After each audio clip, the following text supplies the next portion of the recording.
Thank you for that wonderful yet meaningful speech, Rep. Elijah. Indeed, we are the backbone of democracy, and us youth are the catalyst for change.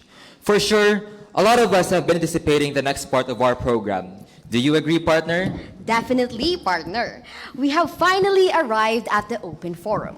But before that, allow me to welcome here in front the ever-dynamic Vice Governor of the Senior High School Provincial Council, Vice Governor Ayana Marie Balmes, as she moderates our Q&A portion. So I'd like to clarify that in our town hall meeting, we will be catering questions regarding the council projects, programs, and plans for the department, as well as the CPUR events, and then regarding with the administration questions or the operation of the central, we will be catering it in our next program, which is the Action Departamento. So for any questions, please comment in our comment section below so we can address everything, and as well as to the people here. Okay, so good afternoon, everyone, and especially to our representative, Mr. Elijah Paradero. Good afternoon. First and foremost, thank you for that very informative speech you have given all of us regarding the upcoming plans of the CPU Republic and our local government unit, which is the Senior High School Department. On behalf of the Senior High School, we, the prosecutors, the debate club of this department, have some questions prepared that we would like to be addressed, which are specific to the current and upcoming projects of the Senior High School Provincial Council. So, may I now pass the mic to... The first question, directed to the Ministry of Clubs and Organizations, is about the proposed bulletin board project. The project description is as follows: a bulletin board for the whole senior high school clubs and organizations, which will exhibit the accomplishments and post announcements, such as physical posters from each club.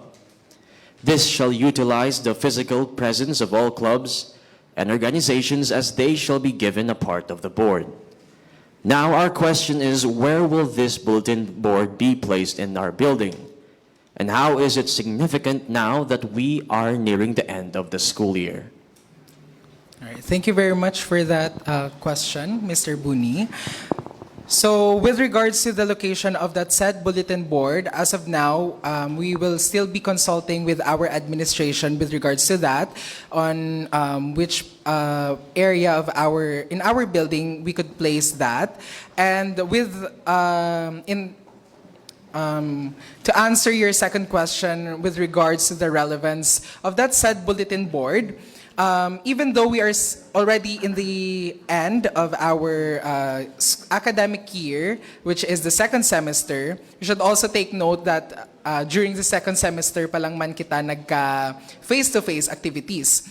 So I would still believe that it is still important to have a bulletin board in our department so that we would be able to post announcements or posters that are related to our clubs and organizations. Moving on to the Ministry of Academics, concerning your ongoing virtual exam kits project, which provides quarterly reviewers for every grade and strand in the senior high school department. Aside from those reviewers, are there any more proposals or projects that you have in store for the students to help in their academics?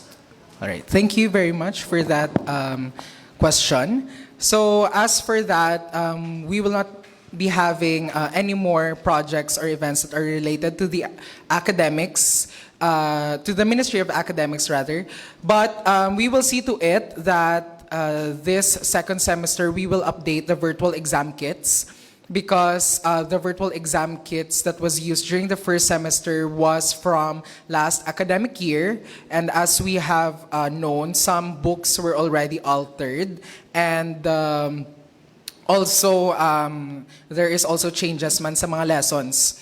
So this second semester, we will see to it that we will be updating the virtual exam kits. And also, I would just like to add that there is a CPU Senior High School Discord server wherein there is a mga the breakout rooms. I forgot the term in Discord. Pero you can enter those rooms wherein you could have group studies. So I think that could also cater to the field of academics man.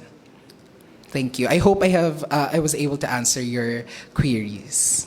Okay, thank you, Rep. You surely have indeed answered our question. Now we have a question that is directed to the Ministry of Media Tech and Media Arts. So we have mentioned a while ago that one of the projects is the Hockey Baligya Series, which is open for small businesses of the CPU senior high school students to register and advertise their own business. Now, our question is, actually we have two questions prepared right now. The first question is, how can you further promote the Hockey Baligya Series since the number of student sellers here in CPU is already increasing? And our second question is, are you planning to collaborate, or are there any plans to collaborate with the Ministry of Finance or the Ministry of Student Affairs? So let me repeat the questions. How can you further promote the Hockey Baligya Series since the number of student sellers here in CPU is increasing? And the second question is, are you planning to collaborate with the Ministry of Finance or the Ministry of Student Affairs? Thank you very much. Allow me to answer your first question first. So with regards to the promotion, I do agree with you that promoting the Hockey Baligya Series in our hockey market is indeed important to help our small entrepreneurs from the senior high school to further promote their small businesses. And with regards to that, we will see to it that we will have certain postings or advertisements or promotions that would allow more engagement for these students. Perhaps we could do this by constantly promoting man sa aton nga mga republics so that mas hapos disseminate ang information. And I know and I am confident man nga with our board member for MediaTex, she will do everything that she can to further promote and give a platform to these small entrepreneurs. I would like to ask, can you kindly repeat your second question with regards to the Hockey Baligya Series? Sure, okay. So our second question is, are you planning to collaborate with the Ministry of Finance or the Ministry of Student Affairs, or if there are any ministries or board members that would be involved in this in the Hockey Baligya Series? All right, thank you very much. So although that the Hockey Baligya Series is an initiative by the Ministry for Media Tech, it is still a collaborative effort sa CPU Senior High School Provincial Council. Meaning that of course, the Ministry for Finance and Ministry for Student Relations will be, of course, will be involved with regards to dire, given that one of the programs proposed by our Ministry for Finance is the hockey apparel. We could also add that man sa aton nga hockey market and sa Hockey Baligya Series naton nga program. Thank you very much, Representative, for answering the two questions. Now, another question for the Ministry of Media Tech. The proposed bulletin boards project, which enables students to have an easier communication in our face-to-face venue, as each clubs and organizations are able to announce, present, and communicate with our individual boards located in the hallways. Now, we would like to ask, what is the difference between your bulletin boards project and the Ministry of Clubs and Organizations proposed bulletin boards? All right, thank you. So the bulletin boards proposed by our Ministry for Media Tech and the Ministry for Clubs and Organizations is actually, I have arranged this and I have consulted them with regards to this, and they plan to collaborate it instead na lang. So bali, same bulletin board will be for the clubs and orgs and for the announcements man sang CPU Senior High School Provincial Council. Thank you, Rep, for your answer. Moving on to the Ministry of Student Relations, you have the ongoing Hockey of the Month, a continuing project that aims to celebrate the diversity of senior high school and recognize the unique personalities of every student. The Provincial Council chooses a student from every republic to serve as an inspiration to their fellow Steelhawks. With this, may we ask, why don't we have a Hockey of the Month for the month of January and February? Okay, thank you very much. So first, for the month of January, our board member for student relations has decided not to include a hockey of the month because our school our second semester started January 16. So therefore hindi na siya complete nga month. Hence there is no feature with regards to dira. Sa month of February naman niya and March, we will be busy in terms of the programs both sa CPU Republic and sa Provincial Council. Hence, there will be no Hockey of the Month for those months. And ang next na naton nga Hockey of the Month will be on April, which we will feature mga athletes naton from the senior high school department. Thank you so much for that answer. Now we will move on for the Ministry of Finance. So you have mentioned that one of the projects under this ministry, or as proposed by the board member of Finance, the proposed hockey apparel. This is a program that promotes merchandise created by senior high school students. In this program, the winning shirts and hoodie designs in the project, the Digisenyo 2.0 will be advertised and available for ordering. A percentage of the money grown from this program will be used for other events and projects being worked on by the Student Council. So now we ask the question, what is the progress of your project given that it is near the proposed date of implementation or launching, which is already this March, or the March 1 actually? So again, let me repeat the question. What is the progress of your project or this project, given that it is near the proposed date, which is already on March 1? All right, thank you very much for that question. So as of the moment, the committee assigned to that certain program is already working on it, and the said hockey apparel will be launched on March, which is as promised, and we will be accepting the pre-orders soon. Thank you so much for that. Proceeding to the Ministry of Public Information. The Hockey Educational Grant Act of 2022, which aims to grant 14 students who got the highest GPA an amount of 1,000 pesos, each for their academic excellence. Well, in light of this, we ask these two questions. First, is this proposal implemented at the end of the first semester or the end of the school year? And second, which grade benefits from this? Is it the grade 11, grade 12, or is it both? All right, thank you very much. So with regards to that, I have to be honest with you. I am not yet aware of the basis with regards to that, but rest assured nga we will be able to give those grants as promised. So for now, I am not yet aware on whether or not give out siya after the second semester, which is the end of the school year, or if both grade 11 and 12 students ang magaan sang grant. But we'll take into consideration nga magaan both ang grade 11 and 12 students. Thank you, Representative, for your response. Now, another question for the Ministry of Public Information now regarding the FAIR protocol, which would make public every financial transaction made by the Student Council to any public or private entity and it also mandate an establishment of a transparency board which shall contain all pertinent documents involved. It would also allow all students to request copies of the same given that these do not violate any existing provisions in the Constitution, legislations, and the Data Privacy Act.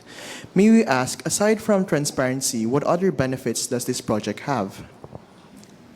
Well, definitely, the only benefit is actually really transparency, Gid.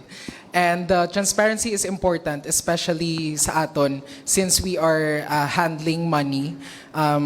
We owe it to our people that they have idea and they have knowledge that their money is well accounted for. So I wouldn't say nga may iban pagid nga benefits, but the main objective of this said project is of course for transparency purposes, Kit.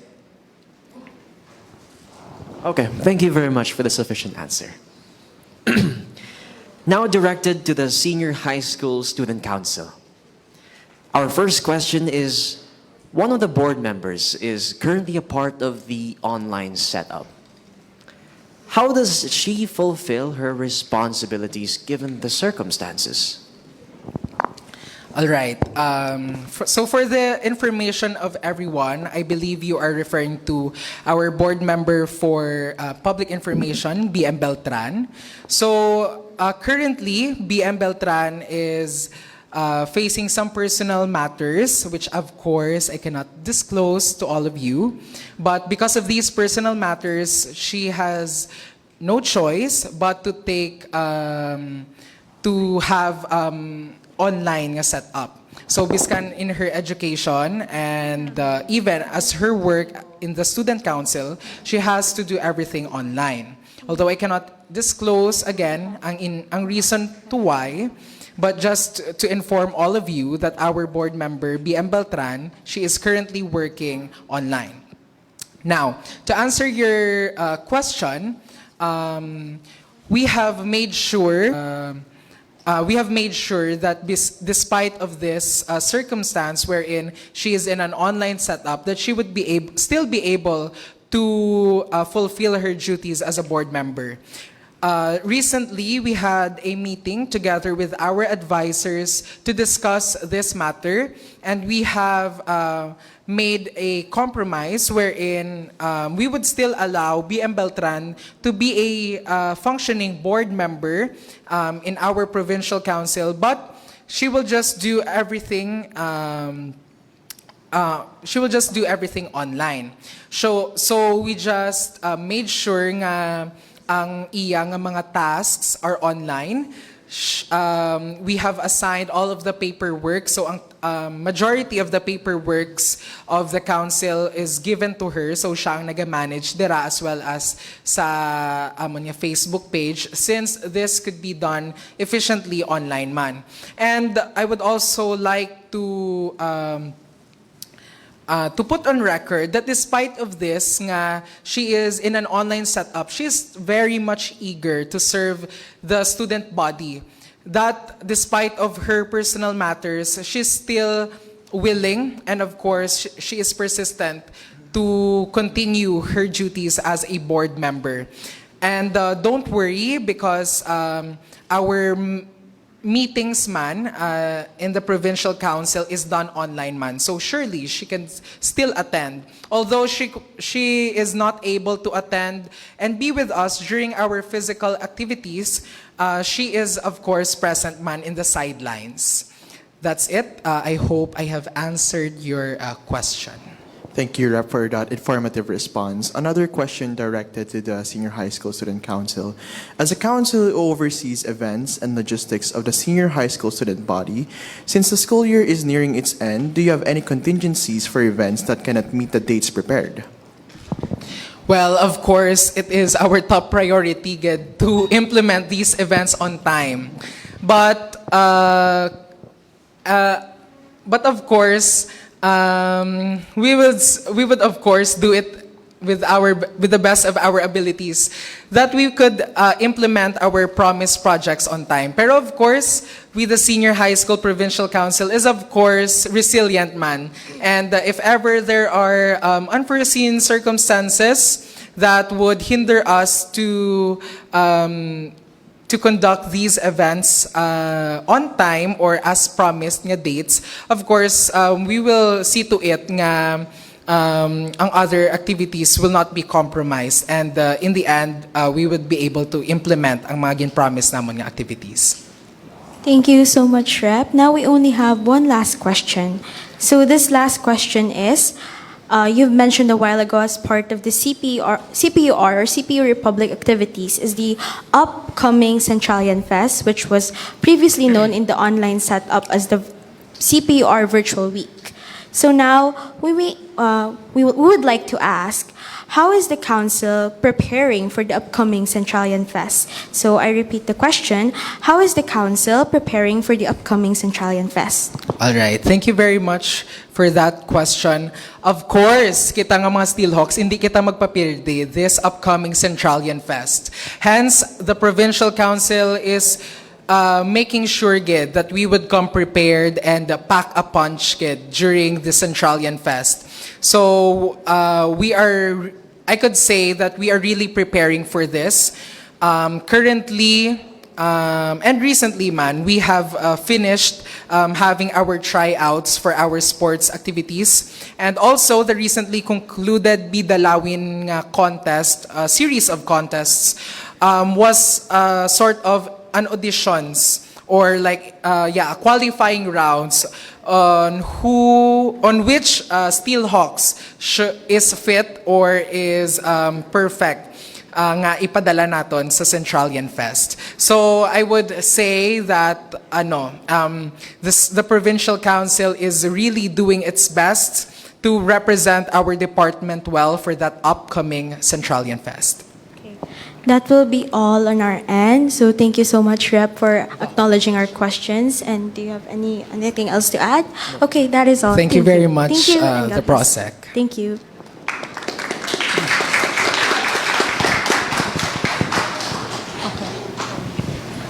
All right, so are there any more questions? There is aton for Subong from the Hawk. Yeah.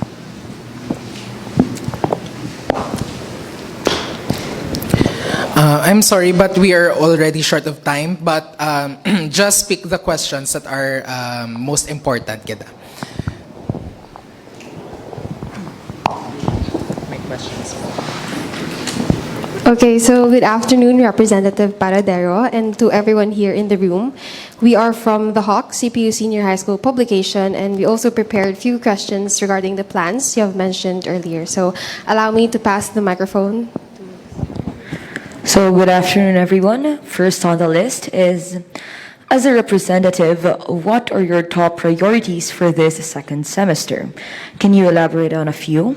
Again, as a representative, what are your top priorities for this second semester? Can you elaborate on a few?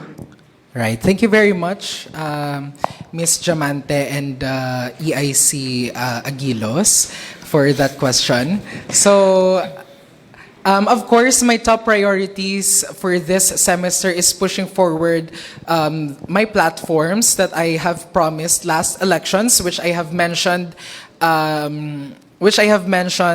during my speech earlier, which is first passing a Parliament Act that gives provisions for our Bill of Rights. Currently, the CPU Republic does not have a Bill of Rights even in its constitutions. So it's a little bit alarming that we students have no legal basis on our rights. Hence, I am making sure that I would be able to push through this Parliament Act. I am planning to collaborate, of course, with our senators, specifically our senators for the local government units and the senator for internal affairs.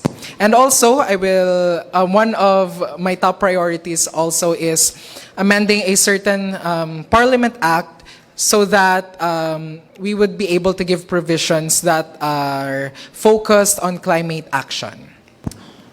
Okay, thank you so much for answering the first question, Representative.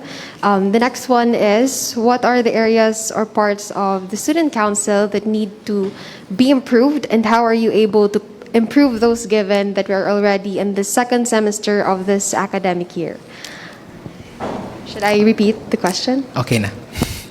All right. Given that we have just recently transitioned from an online to face-to-face setup, we cannot deny that there is, of course, difficulties in our end with regards to this, because, of course, for I think 2 or 3 academic years, we have already been in an online setup, and let's face it, do medyo struggle pagawa sa amon nga end ang pag-implement ng face-to-face activities.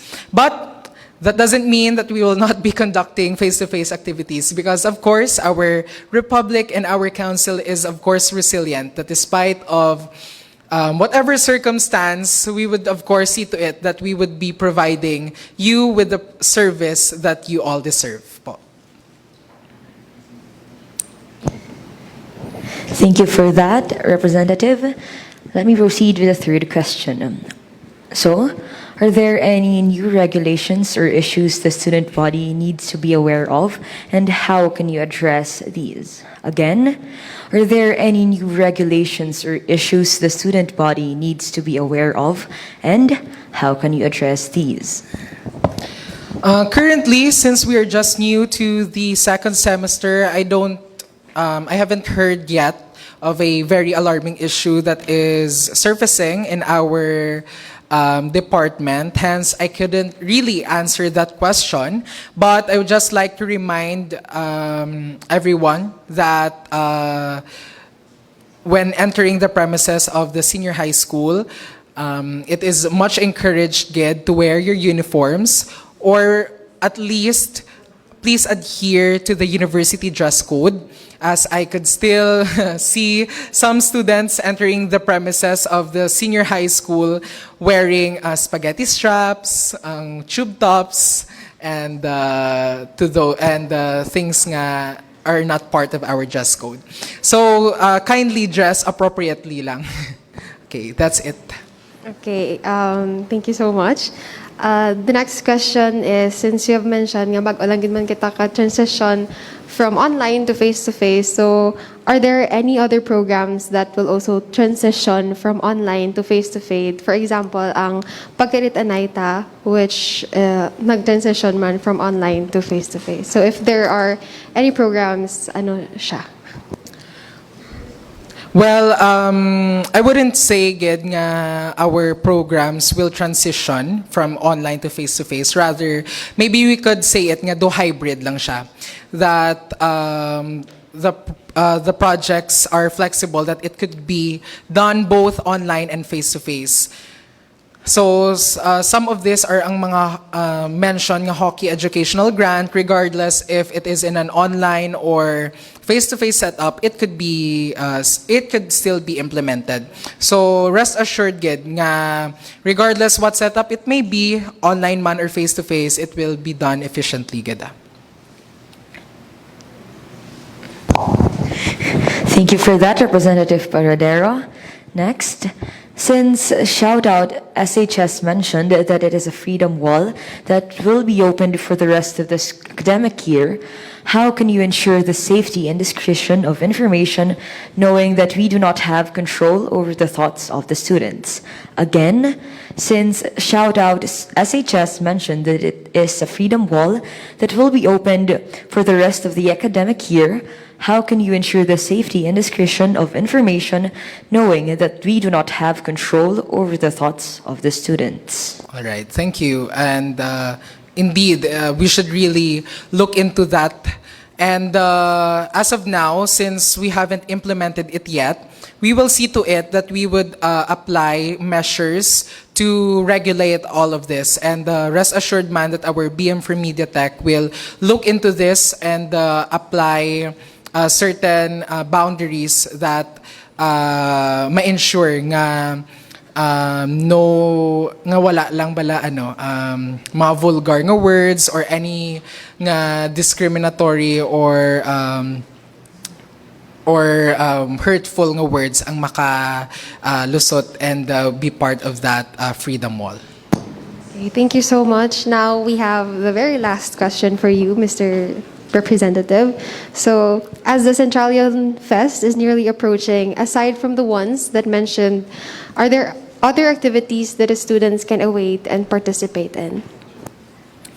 Currently, to be honest with you, that's one of our big events sa CPU Republic.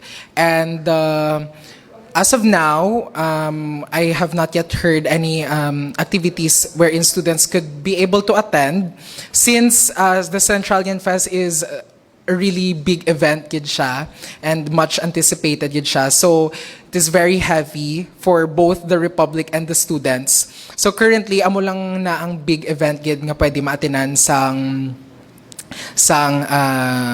students and sang students for the Republic. But of course, as I have mentioned before in my speech, may ara man nga mga activities nga implement ang Provincial Council. So perhaps they could join those activities that we have prepared for you. Okay, thank you so much. That would be all from us.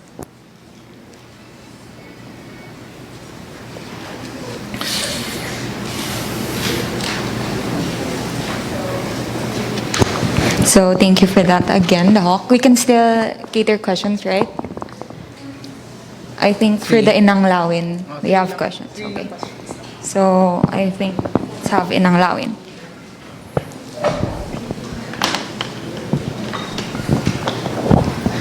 Okay, so good afternoon. At this moment, on behalf of the Inang Lawin, I will be relaying the questions for our clubs and organizations. So first, given that we are now slowly transitioning to a face-to-face setting and meetings or club activities can be held in person, will it be possible for each of the clubs to have their own club rooms?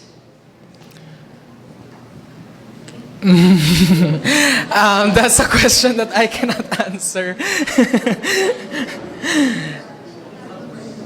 I suggest that you ask that question later sa ating Action Departamento, because I do not want to say anything with regards to that, because basi sala karon ng akon mahambal kag akigan ako ni Ma'am Galinero.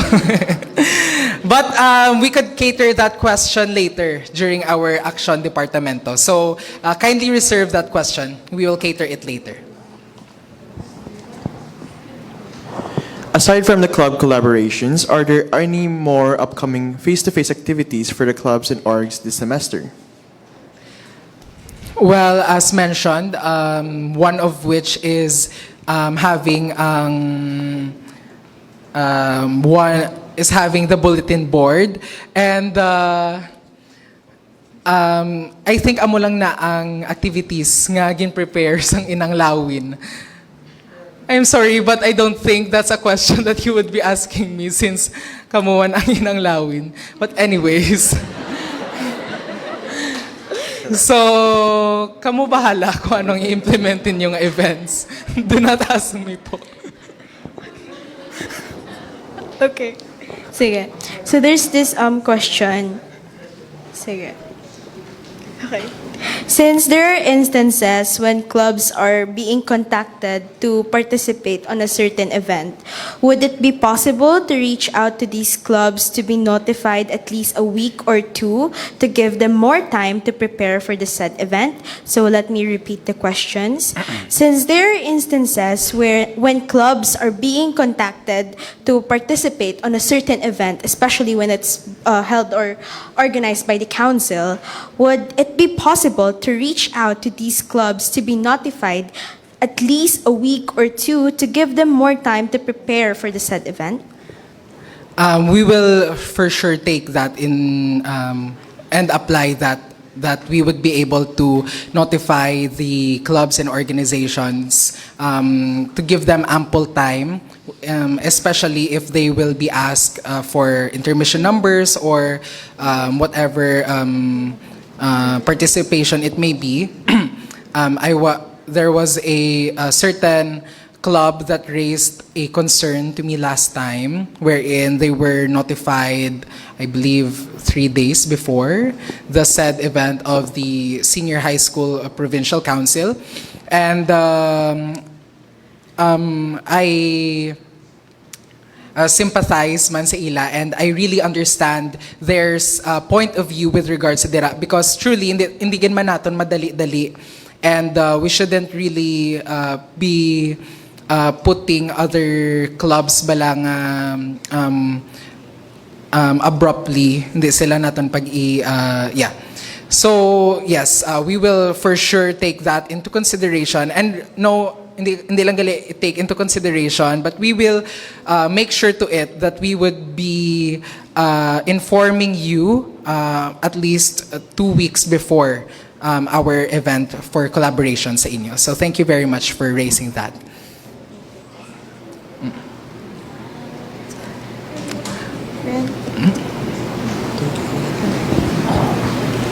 All right. Do you have other more questions po or clarifications? Okay. For our last question, what if our club or organization wants to conduct an activity outside the school, like an outreach or such, or collaborate with an organization outside the school? Will it be possible to do so? If yes, what is or are the processes or requirements we have to meet? All right. So thank you very much. I cannot discuss to you the whole process, Ged. But what you guys could do is, of course, tap BM Ms. Paidriel Acero, your the board member for clubs and organizations with regards to this. And I have to be honest with you, I can't give you a definite answer with regards sa question mo if you could, you guys would be able to conduct an event outside the university, since that is not my say. Say ina siya sang administration. But of course, just prepare everything, Gid, and you could, one of the processes, Gid, that is important is, of course, presenting this to our administration, especially to our acting principal, Ma'am Galinero, so that you would be able to have a sit-down discussion and hopefully ma-approve, and you would be able to conduct this activity.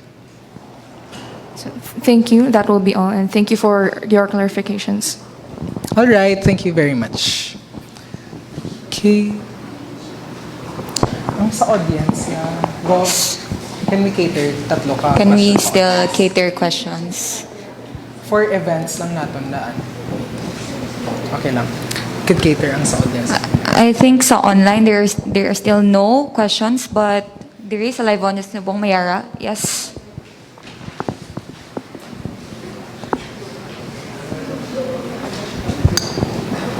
So, good afternoon, Rep. So, with regards to the upcoming Centralian Fest 2023, in behalf of the Steelhawks, I would like to ask, can you further elaborate the proposed events of the CPU Republic?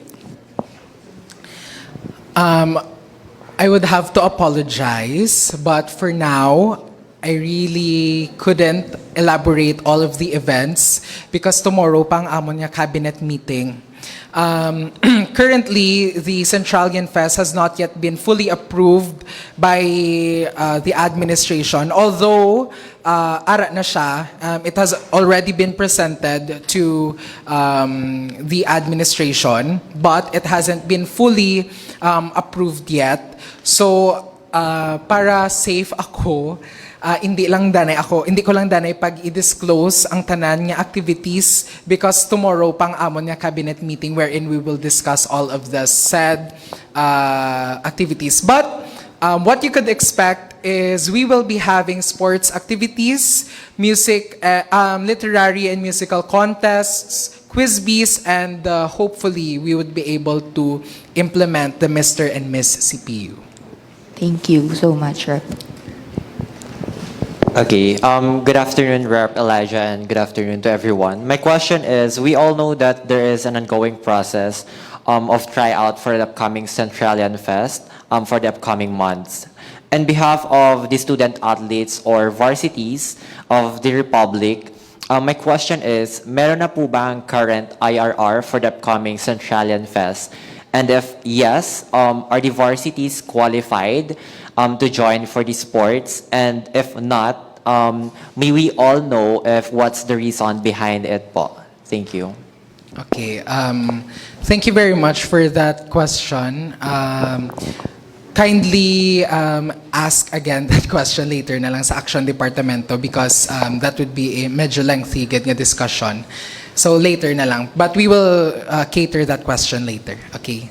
Okay, thank you, Rep. Elijah.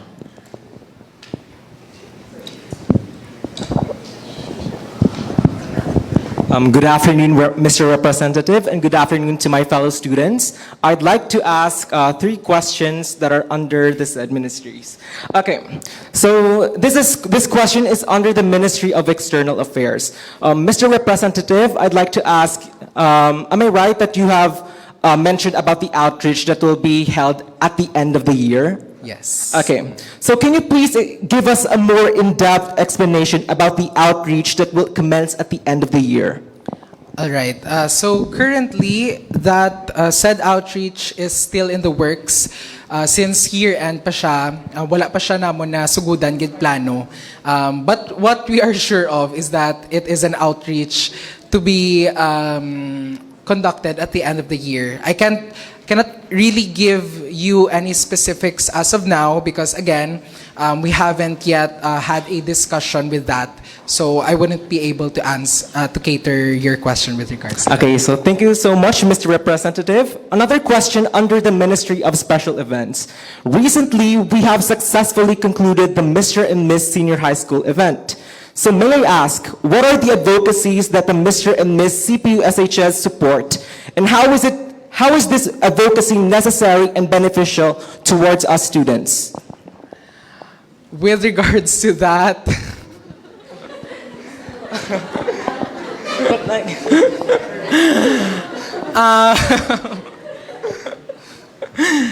ikaw, George, ha? Sorry. I cannot speak on their behalf with regards to that. I am only a representative of the senior high school and not the representative of the Mr. and Miss. Okay, thank you, Mr. Representative. Thank you so much for the honesty. Okay, so this will be my last question under the Ministry of Clubs and Organizations.